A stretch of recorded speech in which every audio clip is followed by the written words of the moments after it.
Hello my lovely students, I hope you all are doing good. Today I am going to teach you the poem Television as God. Television as God is written by the poet Tizan M. Salam. So without getting delay, let's get started. Firstly, we must know about the poet. Tizan M. Salam is an economist at the World Bank. He publish writing includes poetry, short stories and essays. तो ये जो poet है वो economist थे। कहाँ पे? तो वो वर्ल्ड बैंक में। और इन्होंने जो है बहुत सारी बुक्स लिखी है जिसमें पोइट्री भी लिखा है, शॉर्ट स्टोरीज, एसे भी लिखा है। He is described by many critics as one of the most important African writers of the new generation. और बहुत सारे क्रिटिक्स ने इनको जो है वो अफ्रीका मतलब कि बहुत ही ज़्यादा फेमस माना गया है इनको, बहुत सारे क्रिटिक्स के अकॉर्डिंग न्यू जनरेशन के लिए अफ्रीकन राइटर में। So firstly I will read this poem and secondly I will tell you the summary of this poem in English and then Hindi. In America television is a special god with its priests and priestesses. No one has time for conversation or for each other.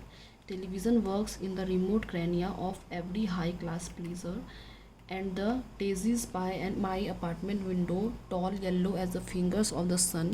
Why are they so sad from neglect? They perhaps lost the competition. Television has trapped everyone in its shrine, and the mothers wonder why their kids are doing poorly in school and their grammar is as good as chimpanzees. And of course television is a special god, and gods have their sacred abode in the hearts of their humble servants. And television is a god that speaks and smile, and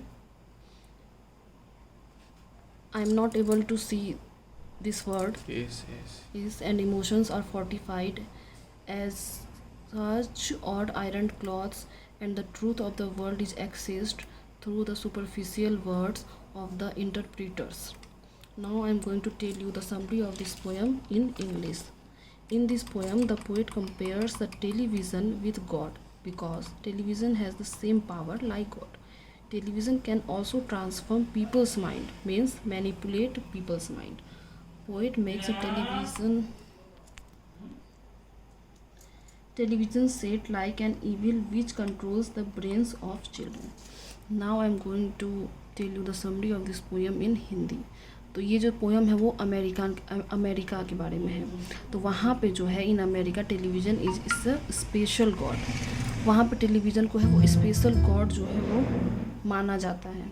with his priests and priestesses, no one has time for conversation. वहाँ पे क्या है, किसी को time नहीं है बात करने का एक दूसरे से।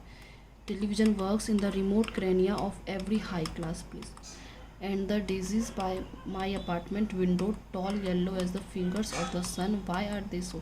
मतलब क्या होता है कि लोग जो है वो मतलब ये मानते हैं कि गॉड को पावर होता है कि वो पीपल का माइंड जो है वो उसको मैनिपुलेट कर दे, मतलब वो अपनी बातों में मतलब इस तरह से उलझाए और माइंड किसी का भी चेंज कर दे। किसी का मान लीजिए डिसीजन है कुछ और, तो उसको बदलना है, तो गॉड के पास ये पावर होता है, वो किसी तरह बात में उलझा करके उसको मैनिपुलेट कर दे, ट्रांसफॉर्म कर दे माइंड को।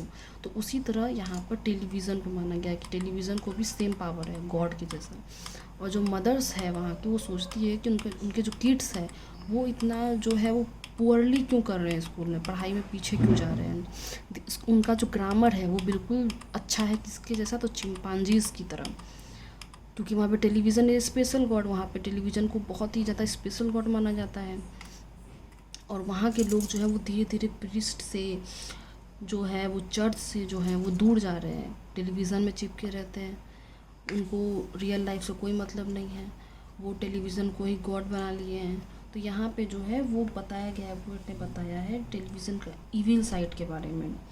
आई hope this video will be helpful for you. We will meet in our next video and please subscribe my YouTube channel. Here it is my YouTube channel OEC Neha_Bharti, so that you can watch my video immediately. We will meet in our next video. Till then, stay safe, stay home, good luck.